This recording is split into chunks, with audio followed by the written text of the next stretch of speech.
নজর রাখবো অন্যান্য খবরের দিকে। সম্প্রতি কলকাতার সাংস্কৃতিক জগতে এক নতুন অধ্যায়ের সূচনা করলো লেজেন্ড অ্যান্ড লেগেসি।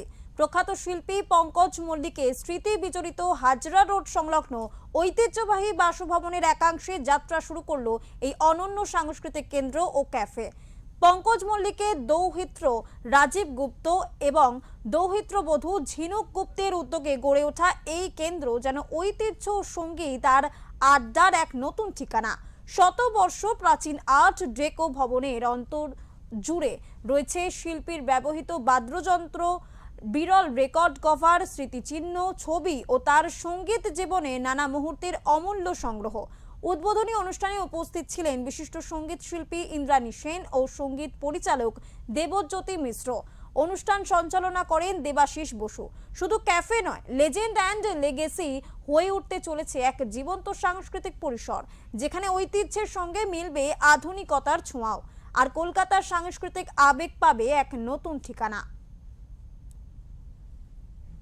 একমাত্র কন্যার পুত্র অরুণরেখাদের পুত্র রাজীব গুপ্ত, আর অনেকে ভুল করেন, কিন্তু না, উনি ঝিনুক, এমন একটা ঝিনুক খুঁজে পেলাম যে কিন্তু গুপ্ত,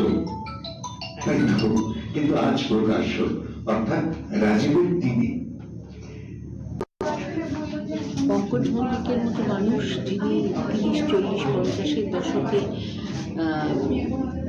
একেবারে গান বাজনার শীর্ষে ছিলেন, যার বিরাট বড় অবদান মহালয়ার ভোরবেলার মহিষাসুরমর্দিনী, যার অজস্র সুর করা আধুনিক গান ভজন এসব আছে, যিনি রবীন্দ্রসঙ্গীতকে পপুলারাইজ করেছেন প্রথম ছবিতে, বাংলা ছবিতে সেই গান দিয়ে।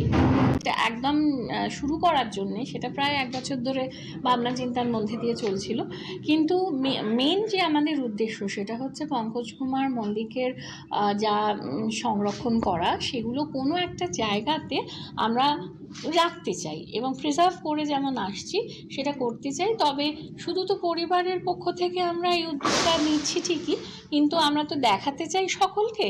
সেজন্য এমন একটা ক্যাফে যেখানে বসে খাবার খাওয়া যেতে পারে, আনন্দ করে আড্ডা দেওয়া যেতে পারে এবং ওনার গান শোনা যেতে পারে। এটা অনেকদিন ধরেই মনের মধ্যে চলছিল, কারণ আমরা বহু বছর ধরে Pankaj Mullick music and art foundation launch করার পর থেকে অনেক অ্যাক্টিভিটি করে আসছি। 2005 সালে দাদুর জন্ম শতবার্ষিকীর থেকে এই ফাউন্ডেশনের লঞ্চ। তারপর থেকে নানা রকমের কাজ করে আসছি, অনেক অনুষ্ঠান করেছি দেশে বিদেশে। কিন্তু একটা জিনিস আমাদের বারবার শুনতে হচ্ছিল যে এমন একটা কি জায়গা আছে যেখানে আমরা গিয়ে বছরের যে কোনো সময় পঙ্কজ মল্লিক সম্বন্ধে আরও বেশি জানতে পারবো, দেখতে পারবো, ওনার কাজ সম্বন্ধে জানতে পারবো। তো এইটা করতে করতে আমাদেরই বাড়ির একটা অংশ যখন ফ্রি হলো, তখন আমরা এরকম একটা ক্যাফে লঞ্চ করলাম, যেখানে খাওয়া দাওয়া বিনোদনের সঙ্গে সঙ্গে এবং সাথে সাথে